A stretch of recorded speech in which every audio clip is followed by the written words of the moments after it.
Hello everyone. पिछली video में हम लोगों ने लोकसभा और राज्यसभा की कंपैरेटिव एनालाइज देखी थी। उसके बाद हम लोगों ने विधान परिषद और विधानसभा की कंपैरेटिव एनालाइज देखी थी।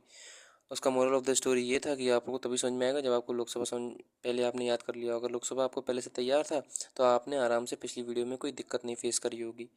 आज की वीडियो में हम लोग उसको आगे कंटिन्यू करते हुए जो हमारे एमपी होते हैं यानी कि सांसद होते हैं, जो एमएलए यानी कि विधायक होते हैं, उनके बीच में कंपैरेटिव एनालाइज करेंगे, उनकी क्वालिफिकेशन और डिस्क्वालिफिकेशन से रिलेटेड। यार वही हमारा मेथड है कि टेबल रिप्रेजेंटेशन हम लोगों को करना है, जिससे कि हमारा दिमाग जो है उसको आसानी से एक्सेस कर सके। जो बुक में रिप्रेजेंटेशन होता है, फॉर एग्जांपल पहले वो एमपी की क्वालिफिकेशन बताएंगे, फिर उसका डिस्क्वालिफिकेशन बताएंगे, उसके बाद एमएलए की क्वालिफिकेशन डिस्क्वालिफिकेशन बताएंगे। उससे ये होता है कि जब हम लोग वापस पिछले अगला पढ़ते हैं तो तब तक पिछला भूल जाते हैं।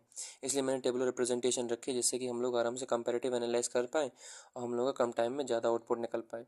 तो बहरहाल उसको आगे प्रोसीड करते हुए हम लोग देखते हैं कि जब हम लोग एमपी को देखेंगे तो एमपी हमारे जो लोकसभा के होते हैं उसको भी हम लोग एमपी बोलते हैं, जो राज्यसभा के होते हैं उसको भी एमपी बोलते हैं। जो लेजिस्लेटिव असेंबली के होते हैं उसको हम लोग लेजिस्लेटिव असेंबली यानी कि मेंबर ऑफ लेजिस्लेटिव असेंबली यानी कि एमएलए बोलेंगे, और जो लेजिस्लेटिव काउंसिल के होते हैं उसको हम लोग एमएलसी बोलते हैं यानी कि मेंबर ऑफ लेजिस्लेटिव काउंसिल। बढ़िया जी। अब उसकी क्वालिफिकेशन के लिए देखो यार, जो पैरामीटर्स होते हैं वो सारे सेम थे। तो मैंने बोला अगर सारे सेम पैरामीटर हैं तो जो अगर हम लोग एमपी का देखेंगे पैरामीटर, तो हम लोग एमपी जो एमएलए है उनके भी पैरामीटर देख लेंगे। इससे क्या होगा, कम टाइम में हम लोगों का ज़्यादा आउटपुट निकल आएगा। तो सबसे पहले जो हमारा क्वालिफिकेशन हम लोग सबसे पहले देखेंगे। क्वालिफिकेशन में सबसे पहले क्वालिफिकेशन आती है, उसको हम लोग बोलते हैं सिटीजनशिप। यानी कि सिटीजनशिप का क्या क्वालिफिकेशन है, तो चाहे आप एमपी की बात करो चाहे एमएलए की बात करो, एमपी और एमएलए हमारा तभी बन सकता है जब वो he must be citizen of India. हम लोग उसको तभी अपना रिप्रेजेंटेटिव बनाएंगे, तभी उसको चूज़ करेंगे अगर वो सिटीजन ऑफ इंडिया होगा। दोनों में सेम है। ओथ और अफर्मेशन क्या होता है, तो ओथ और अफर्मेशन वैसे तो यह ज़रूरी नहीं है, लेकिन मैं इसका अगर डिफरेंस बताऊँ आपको, पहले बता चुका हूँ। तो ओथ जो होती है ना वो हमारी मोस्टली रिलीजियस चीज़ की होती है। अगर फॉर एग्जांपल मान लो एक कोई इंसान जिस टाइम पर शपथ ले रहा है मंत्री बनने की, उस टाइम पर किसी रिलीजियस बुक की वो मदद लेता है, यानी कि रिलीजियस बुक की वो कसम खाता है, तो उसको हम लोग ओथ बोलते हैं। अगर कोई इंसान सेकुलर किसी चीज़ की कसम खाता है तो उसको हम लोग अफर्मेशन बोलते हैं। मतलब दोनों का शपथ लेना ही है। लेकिन अगर कोई रिलीजियस चीज़ की शपथ ले रहा है तो वो ओथ हो जाएगा, और सेकुलर चीज़ की शपथ ले रहा है तो अफर्मेशन हो जाएगा। अच्छा यार, हम लोगों को ये देखना है एमपी होते वो किसकी शपथ लेते हैं, ट्रुथ की। ट्रुथ फेयर टू कॉन्स्टिट्यूशन यानी कि कॉन्स्टिट्यूशन के प्रति वो अपनी सच्ची निष्ठा रखेंगे, इस कॉन्स्टिट्यूशन के प्रति वो हमेशा क्या रहेंगे, ईमानदार रहेंगे। और वो क्या करेंगे, इंडिया की सोवेनिटी और इंटीग्रिटी को अपहोल्ड करेंगे, यानी कि उसको हमेशा बचा के रखेंगे, संरक्षण में रखेंगे। सेम एमएलए का क्राइटेरिया यही है। अच्छा, इनको शपथ कौन दिलाता है, तो जो एमपी होते हैं इनको शपथ दिलाता है हमारा प्रोटम स्पीकर, जो कि अपॉइंट कौन करता है, प्रेसिडेंट। और एमएलए को शपथ कौन दिलाएगा, वही सेम प्रोटम स्पीकर। इधर प्रेसिडेंट तो इधर कौन हो जाएगा, गवर्नर हो जाएगा। यार वही है सेम, इधर अगर प्रेसिडेंट है तो इधर गवर्नर लगा देना, और इधर अगर हमारा पार्लियामेंट्री कॉन्स्टिट्यूंसी है तो इधर असेंबली लगा देना, पूरा सेम है। अच्छा, मिनिमम एज की बात करिए तो लोकसभा की अगर आपको मेंबर बनना है तो आपके लिए उसके लिए मिनिमम एज हमारी एमपी की होनी चाहिए 25, और राज्यसभा के लिए मिनिमम एज होनी चाहिए 30। तो सिमिलरली अगर लोकसभा इधर है तो इधर हमारा क्या हो जाएगा, विधानसभा इसकी 25 तो इसकी 25, इसकी 30 तो फिर इसकी भी 30। अगला हमारा आ जाएगा भैया इलेक्शन रिक्वायरमेंट। अच्छा, रिप्रेजेंटेशन ऑफ पीपल एक्ट 1951। देखो यार, पार्लियामेंट से रिलेटेड बातें, जो मेंबर से रिलेटेड बातें, कुछ बातें हमारे कॉन्स्टिट्यूशन में, कुछ बातें जो हैं वो हमारे कॉन्स्टिट्यूशन में लिखी हैं कि मेंबर्स का क्वालिफिकेशन या फिर डिस्क्वालिफिकेशन कैसा होगा। और कुछ बातें जो हैं वो रिप्रेजेंटेशन ऑफ पीपल एक्ट 1951 और 1950 में बातें लिखी हैं। मतलब कॉन्स्टिट्यूशन में पूरी बातें नहीं लिखी थी, इसलिए कुछ एक्स्ट्रा बातें, दो कानून लाई थी सरकार। एक कानून 1951 में लाई थी, उसे हम लोग बोलते हैं आरपी यानी कि रिप्रेजेंटेशन ऑफ पीपल एक्ट 1951, एक था 1950। इसमें एक्स्ट्रा बातें कुछ लिखी हैं। तो इसमें क्वालिफिकेशन से रिलेटेड कौन सी बात लिखी, तो इसमें क्वालिफिकेशन से रिलेटेड ये बात लिखी है कि जो हमारा मेंबर है, जो एमपी बनने जा रहा है, वो एक रजिस्टर्ड इलेक्टर होना चाहिए किसी भी पार्लियामेंट्री कॉन्स्टिट्यूंसी में। पार्लियामेंट्री कॉन्स्टिट्यूंसी यानी भी किसी भी क्षेत्र से वो एक इलेक्टर होना चाहिए। ठीक है, यानी कि किसी भी क्षेत्र से खड़ा हो। कुल मिला के मोरल ऑफ द स्टोरी ये है। इधर क्या इलेक्टर होना चाहिए, वही सेम चीज, must be registered elected in any, इधर पार्लियामेंट्री था तो इधर हमारा असेंबली कॉन्स्टिट्यूंसी होगा। ठीक है जी। अगला हम लोग को पता है। अच्छा, इसमें आपको इंपॉर्टेंट बात ये रखनी है कि जो गवर्नर नॉमिनेशन करता है, कितने मेंबर्स की नॉमिनेशन करता है, तो हम लोग को पता था 1/6 ऑफ द 1/6 मेंबर जो होते हैं उनका नॉमिनेशन गवर्नर करता है। तो जिन मेंबर्स को नॉमिनेट करेगा वो गवर्नर, किसमें, हमारी एलसी में, तो वो कौन होंगे, वो उस स्टेट के जो मेंबर्स हैं उसी स्टेट के मेंबर होने चाहिए। ऐसा नहीं फॉर एग्जांपल उत्तर प्रदेश की विधान परिषद में वो किसी को अपॉइंट कर रहा है और वो बंदा कहाँ का, आंध्र प्रदेश का है, नहीं, उत्तर प्रदेश में जो बंदे को नॉमिनेशन होगा वो उत्तर प्रदेश के ही हो। ऐसा कोई बात राज्यसभा में हम लोगों ने नहीं देखी थी। राज्यसभा में जो 12 मेंबर होते हैं वो अपनी फील्ड में केवल एक्सेल होने चाहिए, और मेंबर्स का क्या हो जाएगा, नॉमिनेशन हो जाएगा। अच्छा, एससी और एसटी से रिजर्वेशन की बात जो थी वो रिप्रेजेंटेशन ऑफ पीपल एक्ट 1951 में थी। तो वही बात है सेम, जो इसमें बात लिखी वही इसमें बात लिखी। मैं एक की समझा दे रहा हूँ, अपने आप दूसरे की हो जाएगी क्या, कि अगर मान लो हम लोगों ने ये देखा था ना कि एससी और एसटी के लिए सीट का रिजर्वेशन होगा, तो उनकी सीट का रिजर्वेशन जिस सीट पे है तो उस सीट पर केवल और केवल एससी या एसटी बंदा ही चूज करके आएगा। यानी कि जो सीट उनके लिए रिजर्व कर दी गई, फिक्स कर दी गई, उस सीट पर केवल और केवल जो बंदा जीतेगा वो एससी ही होना चाहिए, एसटी ही होना चाहिए। ये तो रिजर्वेशन वाली सीट पे हो गई। तो जो नॉन रिजर्वेशन वाली सीट है उसके ऊपर भी एससी वाला बंदा या फिर एसटी वाला बंदा कंटेस्ट कर सकता है, और अगर वो जीत गया तो वहाँ से भी जीत सकता है।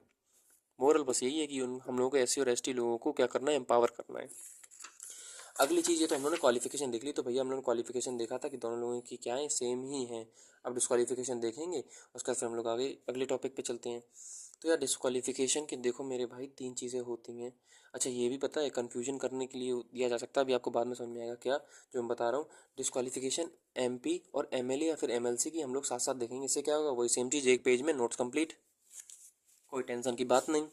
तो देखो यार डिस्क्वालिफिकेशन की कुछ कुछ बातें, फॉर एग्जांपल कोई ऐसी बातें होंगी, वो कुछ बातें कॉन्स्टिट्यूशन में लिखी हैं कि हमने ऐसी क्राइटेरिया बना दी, अगर इन क्राइटेरिया का वायलेशन होगा तो मेंबर हमारा क्या हो जाएगा, डिस्क्वालिफिकेशन हो जाएगा उसका। तो कुछ बातें कॉन्स्टिट्यूशन में लिखी हैं डिस्क्वालिफिकेशन से रिलेटेड, कुछ बातें अभी हमने देखा था रिप्रेजेंटेशन ऑफ पीपल एक्ट 1951 में लिखी हैं, और कुछ डिस्क्वालिफिकेशन से बातें जो रिलेटेड है वो एंटी डिफेक्शन में है। अभी क्या होता है एक एक करके आ रहे हैं। तो अगर मान लो कॉन्स्टिट्यूशनल ग्राउंड जो है, मानी कि ये कुछ ऐसे ग्राउंड हैं यहाँ तक, क्योंकि यहाँ से रिप्रेजेंटेशन ऑफ पीपल एक्ट शुरू हो गया, ये ऐसी चार बातें ऐसी हैं जो कि हमारे संविधान में लिखी हैं। अगर इन चार बातों का वायलेशन होता है तो ये डिसाइड कौन करेगा कि वायलेशन होगा, प्रेसिडेंट डिसाइड करेगा। अच्छा पता है अगर सवाल सिंपल आया कि डिस्क्वालिफिकेशन ऑफ अ एमपी और एमएलए या फिर एमएलसी जो होता है, उसका जो डिसीजन होगा, the disqualification related, the matter related to disqualification of a MP is decided by president, true या फॉल्स। तो कई सारे बच्चे जिन्होंने आधी इन्फॉर्मेशन ली होगी वो क्या कहेंगे, यार डिस्क्वालिफिकेशन जो एमपी और एमएलए का होता है वो तो स्पीकर देखता है ना, 10th शेड्यूल। फिर वो पूरा कानून लगा देंगे, उसमें 10th शेड्यूल होता है, 52 कॉन्स्टिट्यूशन अमेंडमेंट एक्ट आया था जिसके तहत क्या कर दिया था, एंटी डिफेक्शन लॉ। यानी कि नहीं नहीं स्पीकर नहीं होगा इसका, सॉरी प्रेसिडेंट नहीं होगा इसका, स्पीकर होगा। उन्होंने पूरी नॉलेज ली नहीं है। पूरी नॉलेज क्या होती है, डिस्क्वालिफिकेशन केवल के लिए एंटी डिफेक्शन के बाद नहीं भैया, दो और क्राइटेरिया जिसमें मेंबर्स का डिस्क्वालिफिकेशन हो सकता है। कॉन्स्टिट्यूशन अगर कोई बात होगी तो उसको जो डिसाइड करेगा वो प्रेसिडेंट होगा हमारा। अगर रिप्रेजेंटेशन ऑफ पीपल एक्ट 1951 की बात होगी तो कौन डिसाइड करेगा कि मेंबर को डिस्क्वालीफाई करना है, वो भी प्रेसिडेंट ही होगा। पार्लियामेंट के केस में, स्टेट के केस में कौन होगा, गवर्नर होगा। सिमिलरली स्टेट के केस में कौन होगा, गवर्नर होगा, कॉन्स्टिट्यूशन वाले रिप्रेजेंटेशन ऑफ पीपल एक्ट के बारे में। और एंटी डिफेक्शन की बात होगी तब स्पीकर आएगा। स्पीकर लोकसभा का और स्पीकर लेजिस्लेटिव असेंबली का यानी कि विधानसभा का। सिमिलरली चेयरमैन राज्यसभा का और चेयरमैन हमारा विधान परिषद का। तो ये चीज़ याद रखना दोस्त। ठीक है जी भैया, अब आगे चलते हैं। और ओपिनियन कौन देगा, इन्हें ओपिनियन देगा इलेक्शन कमीशन ऑफ इंडिया। वो बताएगा कि भैया इस मेंबर ने ये चीज़ का वायलेशन किया, अगर ये वायलेशन किया तो इस मेंबर को आप इसकी कुर्सी से डिस्क्वालीफाई करो, इसको यहाँ से हटाओ।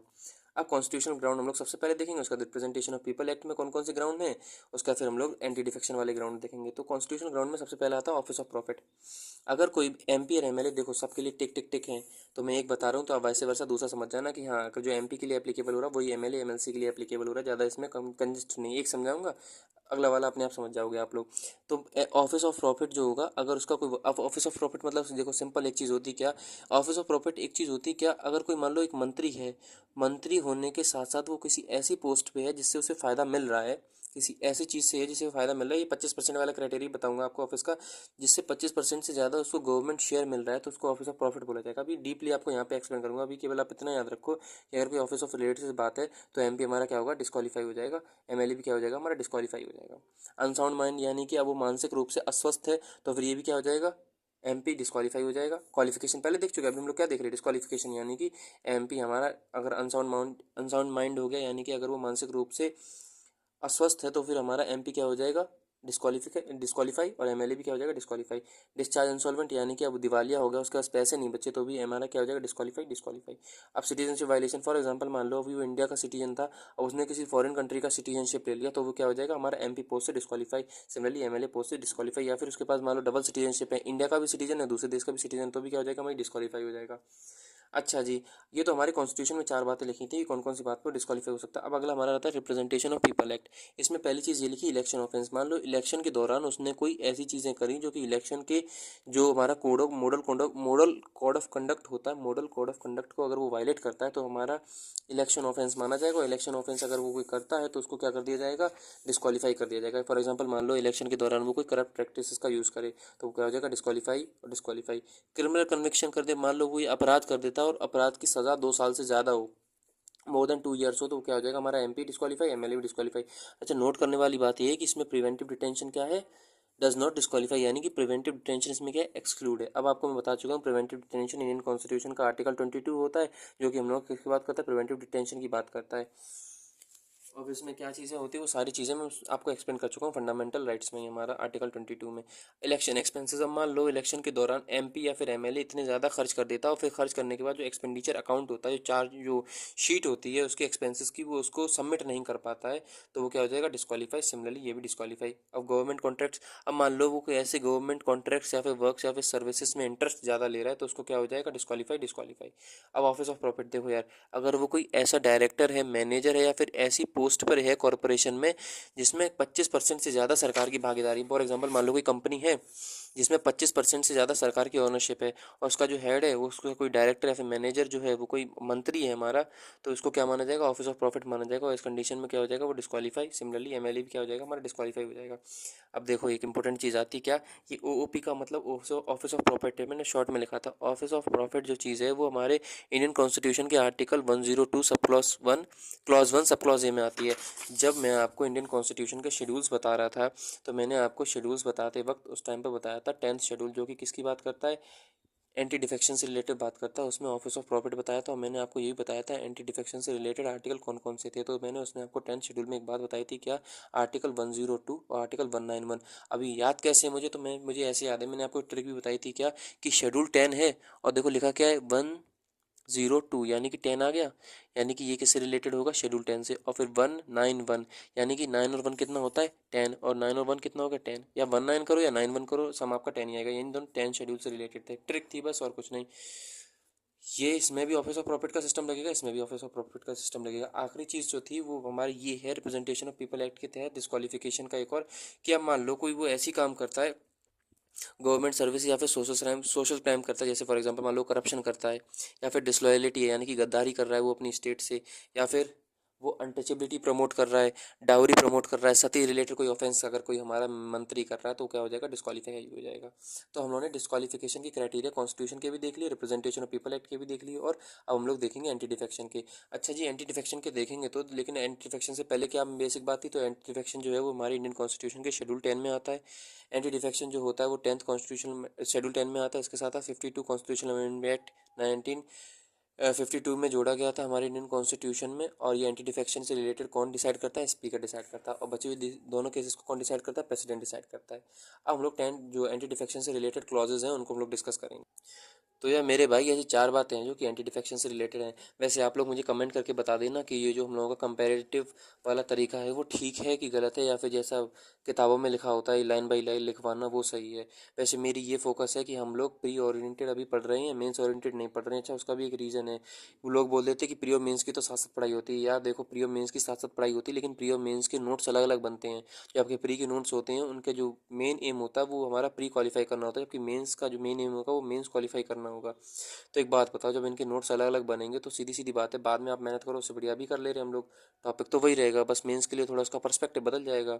जब मेंस का पर्सपेक्टिव बदलेगा, जब हम लोग मेंस के नोट्स बनाएंगे तो उसमें पर्सपेक्टिव देख लेंगे। मुझे समझ में नहीं आता, कुछ लोग बोल देते प्री और मेंस की आपकी तैयारी साथ साथ, देखो तैयारी साथ साथ चलेगी, वो बिल्कुल गलत बात नहीं है, बिल्कुल सही बात है। लेकिन आपको ये ध्यान रखना है कि हम लोगों को नोट्स भी तो बनाने हैं। तो अगर नोट्स शुरुआत से ही ऐसे बनाते चलें तो हम लोग को आसानी होगी, क्योंकि बाद में देखो नोट्स तो बनाने ही हैं, तो बाद में बनाने से उससे बढ़िया पहले बना लो, कंसेप्ट तो बदलेगा नहीं। जब हम लोग मेंस में पार्लियामेंट पढ़ेंगे तो ना उसका आर्टिकल बदलेगा, ना उसका प्रेसिडेंट बदलेगा, ना उसका गवर्नर बदलेगा, ना उनका फॉर्मेट बदलेगा, ना लोकसभा बदलेगा, ना राज्यसभा बदलेगा। केवल नोट्स बनाने का तरीका बदल जाएगा, केवल हमारी अप्रोच बदल जाएगी, तो उस अप्रोच को उस टाइम पे देख लेंगे। बहरहाल हम लोग देखते हैं कि डिस्क्वालिफिकेशन, तो मेरी ये थिंकिंग है, अगर आपको सही लगे तो आप लोग मुझे कमेंट में बताना, नहीं लगे तो फिर मैं उसको चेंज करके वापस वही जो हम लोग का कन्वेंशनल तरीका है प्री और मेंस के साथ साथ पढ़ाई, उसको देखूंगा। मैंने अभी थोड़ा नया सोचा था, क्योंकि ये मैंने सोचा कि यार अगर एक बात बताओ, प्री और मेंस का पेपर अलग अलग होगा तो शुरुआत से अगर इनके अलग अलग नोट्स बना रहे हैं, इनका ओवरव्यू एक लेके चल रहे हैं, मतलब नोट्स अलग अलग बना रहे हैं, मतलब यार नोट्स अलग अलग बना रहे हैं, लेकिन इनका जैसे फॉर एग्जांपल दो ब्रांचेस हैं, लेकिन ये मिक्स हो रही हैं कि एक ही चीज़ पे क्या कि फाइनली यूपीएससी में सिलेक्शन लेना है। तो बाद में भी देखो यार, अगर आपका मान लो प्री और मेंस के आप इकट्ठे इकट्ठे नोट्स बना भी रहे हो, लेकिन जब आपका प्री पास में आता है तो आपको प्री स्पेसिफिक नोट्स बनाने पड़ते हैं, और मेन से पास में आता है तो मेन स्पेसिफिक नोट्स होते हैं। तो क्यों ना उसे पहले ही कर लूँ, ये मेरी थिंकिंग थी। बहरहाल आप लोग मुझे बताना मेरी थिंकिंग सही है गलत, उस हिसाब से फिर मैं उसको चेंज करूँ।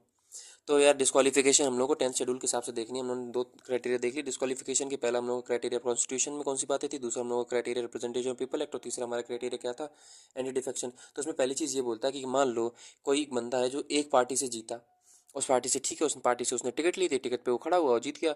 अब मान लो जब वो उस पार्टी से जीता, अब वो क्या कर रहा है, उस पार्टी से क्या कह रहा है कि अब मुझे इस पार्टी से क्या करना, गिव अप करनी है अपनी मेंबरशिप। कई बार ऐसा होता है, किसी पॉलिटिकल पार्टी को परेशान करने के लिए क्या होते हैं, तो उसी पॉलिटिकल पार्टी उस पॉलिटिकल पार्टी के लोगों को खरीद लेती पैसा दे के। उससे क्या हो जाता है, जब वो खरीद लेती है उस पार्टी के मेंबर्स को पैसा देके, तो वो मेंबर्स क्या करते हैं, उस पार्टी जैसे दूसरी पार्टी बोल रही वैसे वो रिजाइन कर देते हैं, और जो पार्टी के वो मेंबर होते हैं वो पार्टी क्या हो जाती है, गिर जाती है बेचारी सरकार बनाने से। तो जब सरकार को पता चला, सरकार ने बोला ये तो बहुत खराब बात है, ये तो बहुत करप्ट प्रैक्टिस है, आप पैसे के दम पे या फिर पावर के दम पे किसी बंदे को खरीद रहे हो। तो सरकार ने क्या बोल दिया, अगर मान लो आप किसी पार्टी के टिकट से जीत के भी आए हो तो आप वॉलंटरी मेंबरशिप नहीं दोगे अपनी। ये क्या है, एंटी डिफेक्शन का एक क्लॉज है। दूसरा क्लॉज क्या है, अगर मान लो पार्टी विप का मतलब ये होता है, मान लो फॉर एग्जांपल पार्टी ने बोला कि ये हम लोग का एम है और हम लोग को इस एम के हिसाब से वोटिंग करनी है। अब मान लो कोई ऐसा बंदा है जो बिना पार्टी को इन्फॉर्म करे पार्टी विप यानी कि पार्टी के डायरेक्शंस के खिलाफ वो वोट कर दे। फॉर एग्जांपल पार्टी बोले कि यस पे वोट करना है, वो बंदा नो पे वोट कर दे, तो ऐसे केस में आप पार्टी के खिलाफ जा रहे हो, इसका मतलब आपको वहाँ पर हाउस में रहने का कोई हक नहीं। तो आप हाउस से जाओ, आपकी सिटीजनशिप क्या हो जाएगी, सॉरी आपकी जो मेंबरशिप है उसको क्या कर दिया जाएगा, कैंसिल कर दिया जाएगा, उसको आपको डिस्क्वालीफाई कर दिया जाएगा। तीसरा क्या होता है, तीसरा ये होता है, मान लो कोई इंडिपेंडेंट इलेक्टेड मेंबर है, यानी कि वो किसी पार्टी से खड़ा नहीं हुआ था, उसने किसी पार्टी का साइन नहीं लिया, वो खुद अपनी दम पे खड़ा हुआ, अपने दम पे जीत भी गया। अब मान लो अगर वो जीत जाता है, मेंबर बन जाता है, और मेंबर बनने के बाद, जीतने के बाद वो क्या करता है, दूसरी पॉलिटिकल पार्टी को ज्वाइन कर लेता है। तो आप एक बात बताओ, आपने एक तरह से गद्दारी तो करी सिटीजन से। पहले आपने बोला हमें किसी पार्टी की जरूरत नहीं है, हम इंडिपेंडेंट जो है स्वतंत्र रूप से जीत जाएंगे। आप जीत भी गए हो, आप दूसरी पार्टी ज्वाइन कर ले रहे हो, तो इससे क्या होगा, आपका डिस्क्वालिफिकेशन हो जाएगा। ये हमारा पॉइंट नंबर 3 बोल रहा है। पॉइंट नंबर 4 क्या बोलता है कि मान लो कोई, हम लोगों ने देखा था नॉमिनेटेड में एमपी होते कितने होते हैं, राज्यसभा के केस में 12 होते हैं। मान लो कोई नॉमिनेटेड एमपी है, उसको नॉमिनेट किया था प्रेसिडेंट ने। अब जब उसको नॉमिनेट कर दिया है, तो अगर वो 6 महीने के भीतर अपने नॉमिनेशन, फॉर एग्जांपल मान लो आज वो नॉमिनेट हुआ और 6 महीने यहाँ पे होते, तो 6 महीने के भीतर, इस टाइम पीरियड के अंदर अगर वो किसी पॉलिटिकल पार्टी को ज्वाइन करता था तो कोई दिक्कत नहीं। अब मान लो 6 महीने के बाद अगर वो किसी पार्टी को ज्वाइन करेगा, तो उसकी मेंबरशिप कैसी हो जाएगी, कैंसिल हो जाएगी। तो आज की वीडियो में हम लोगों ने क्वालिफिकेशन और डिस्क्वालिफिकेशन दोनों देख ली, एमपी और एमएलए की। पिछली वीडियो में हम लोगों ने उसके रिलेटेड जितनी भी एस्पेक्ट थे, लोकसभा और राज्यसभा या फिर लेजिस्लेटिव असेंबली या फिर लेजिस्लेटिव काउंसिल, सबको देख लिया था। अगली वीडियो में हम लोग आगे के एस्पेक्ट को कंटिन्यू रखेंगे। टिल देन, जय हिंद, जय भारत।